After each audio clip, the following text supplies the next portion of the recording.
महाराज जी इसमें एक समाधान चाहिए। महाराज जी हम कुछ भी भजन साधन करते हैं या कोई भी सेवा करते हैं, हम चाहते हैं कि गुरुदेव जाने या सब जाने कि हमने किया है। क्या गुप्त भाव से कर रहे हैं तो उसका भी वही भाव है महाराज जी? हम भजन कर रहे हैं, नाम जब भी कर रहे सही पूछो तो गुप्त भाव वाला ही काम आएगा, जो प्रकाशित कर दिया वो तो हवा में उड़ जाएगा। तो हम जनाना चाहते हैं कि गुरुदेव अहंकार, अहंकार, वो अहंकार है ना, अहंकार। अहंकार चुप नहीं रहने देता। एक स्वप्न में भी कोई अच्छी स्वप्न आ जाए तो माइक से लेकर हजारों के बीच में कहना चाहेंगे कि हमें अच्छा स्वप्न आया था, हम ऐसा ऐसा। ये अहंकार चैन नहीं ले देता। नहीं तो आप अपने रुपए को बताओ, कोई बैंक बैलेंस, लॉकर, घर, बोलो माइक से। हिम्मत नहीं है, क्यों? लुट जाएगा। और परमार्थ अध्यात्म माइक से करे। अब सब लुट रहा है, सब लुट रहा है, लुटा रहे, खुली बाजार लुटा रहे अध्यात्म को, क्यों? अहंकार पुष्ट हो। महाराज जी इसमें हम आपके उससे तो समझ गए कि चलो समाज में नहीं बोलना, बट ये चाहते हैं कि गुरुदेव तो जाने। तो गुरुदेव को तुमने मनुष्य समझा है क्या?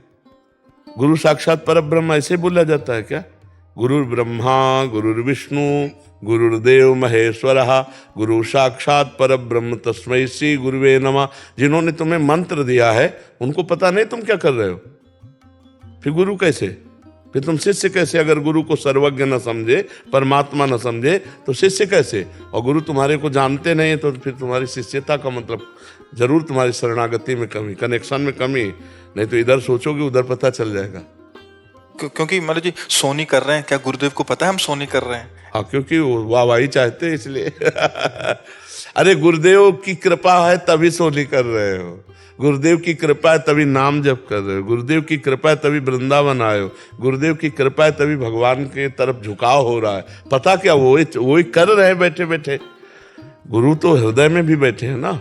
कोई गुरु कोई व्यक्ति नहीं होता, गुरु भगवान होते हैं। और भगवान ही गुरु है, गुरु ही भगवान है। गुरु गोविंद न भेद कराई। तो गुरु में यदि भगवान देख ले तो फिर बताने की जरूरत नहीं, क्योंकि उन्होंने मंत्र दिया तो उनको पता है कि इस समय तुम कितना जप कर रहे हो, कितना भजन भाव में, कैसे सही चल रहे हो या गलत चल रहे हो। हमने 100 संतों का भंडारा किया गोवर्धन में, ये भी गुरुदेव को पता होना चाहिए हमारे। हाँ, वो अहंकार वाहवाही चाहने के लिए। अपने बेटे को खवा के कभी किसी ने पोस्टर में लिखा हो तो बताना हमें। पोस्टर में छपवाया हो अपने बच्चे को बढ़िया खवा। अगर अपने बच्चे को पवा रहा हो, आप नज़र भी ठीक से देखना चाहो ना तो माँ को भय लग जाएगा कि कहीं नज़र न लगा दे। और भगवान को पवाए या भगवान के भक्तों को पवाए तो 100 जगह पोस्टर छपवा दे। सब देहाभिमान का खेल है। कुछ नहीं मिलता ऐसे पुण्यदान, कुछ नहीं मिलता। जितने पढ़ेंगे वो सब खत्म होता चला जाएगा।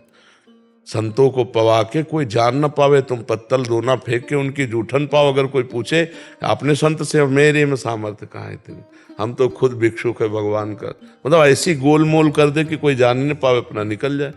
यहाँ तो पोस्टर छपवाए जाते हैं कि 100 ब्राह्मण 100 साधु, ये सब अहंकार की पुष्टता का खेल है। इसीलिए शुद्ध भक्ति में चलना कठिन है। महाराज जी इनका फल क्या होना चाहिए? ऐसी सेवाओं का फल, हम संसार की सेवा कर रहे हैं, संतों की सेवा कर रहे हैं, गुरु घर की सेवा कर रहे हैं, इसका फल क्या मांगे? मतलब अगर आप नहीं मांगते हैं तो इसका फल सीधा भगवत प्राप्ति है, कुछ मांगने की जरूरत नहीं। और अगर आप मांगते हैं तो आप कितना मांग सकते हैं? एक गरीब आदमी सम्राट के पास पहुंचा, बादशाह के पास।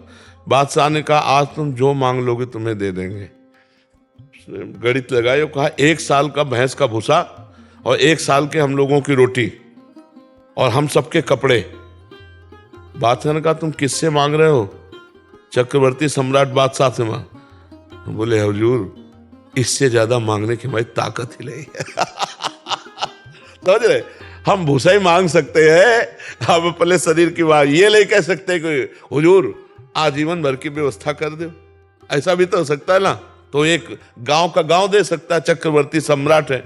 तो हमें मांगना भी नहीं आता तो हम क्या करें?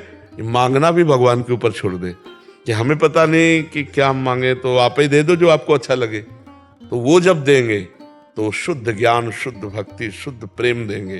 तो हमें लगता है भगवान के ऊपर छोड़ दे। और एक खान पान विभाग व्यवस्था, ये तो भजन करने वालों के ब्याज में होती है।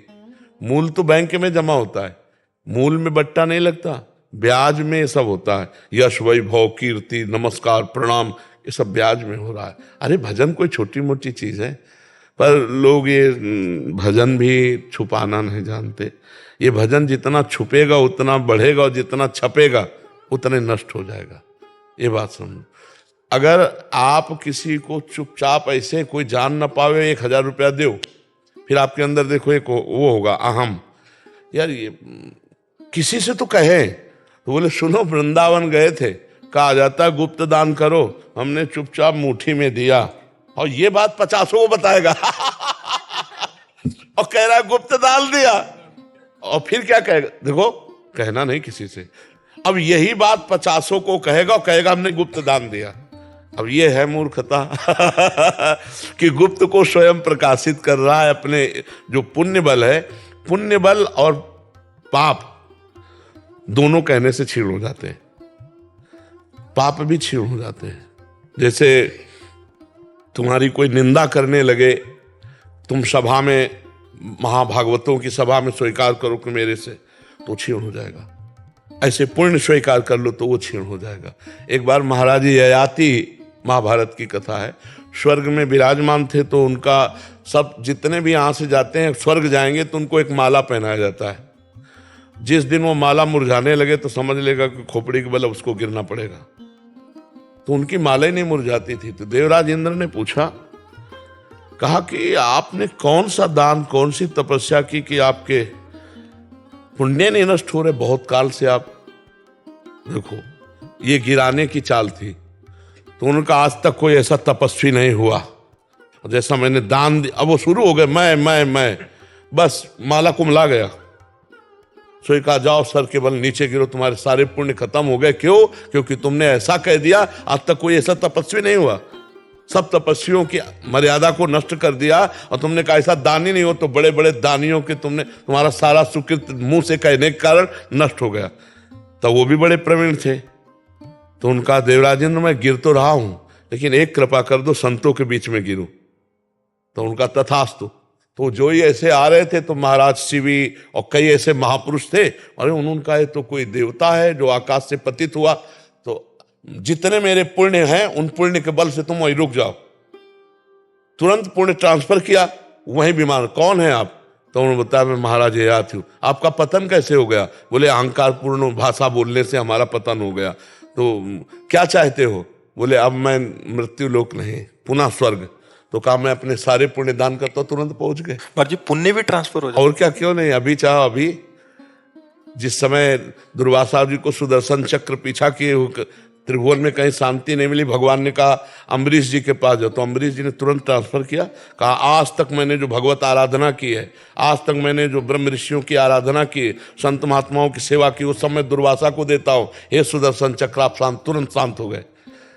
तो आप जैसे संत महात्मा है, अरे जाओ जाओ आनंदित रहो यार, प्रसन्न रहो। तो उनकी केवल बात ही नहीं है, उनकी धरोहर भी जा रही है आपके साथ। आप दर्शन कर रहे हो, संभाषण कर रहे हो, प्रश्न उत्तर कर रहे हो, आपके पाप नष्ट हो रहे हैं, उनके सुकृत आपके अंदर जा रहे हैं। ऐसा नहीं है कि, तभी कहा है कि सत्संग अत्यंत दुर्लभ है। तात स्वर्ग अपवर्ग सुख धरी तुलाए कंग, तुलनताय सकल मिल जो सुख लो सत्संग। तो पुण्य महापुरुषों का भजन बल सारे जगत को प्राप्त होता है। और महापुरुष वही है जो ये चाहता, सर्वे भवन्तु सुखिनः सर्वे सन्तु निरामया सर्वे भद्राणि पश्यन्तु माँ कश्चित् दुःखभाग् भवेत्। तो ये हमें लगता है अपने पुण्यों को छुपाना चाहिए, भजन को छुपाना चाहिए, और अपने में नीच भाव रहेगा तो श्री कृष्ण गले लगा लेंगे पक्का, और अपने में ऊंचा भाव रहेगा तो गिरना पड़ेगा, कहीं ना कहीं माया भी ठोकर मारेगी। जी।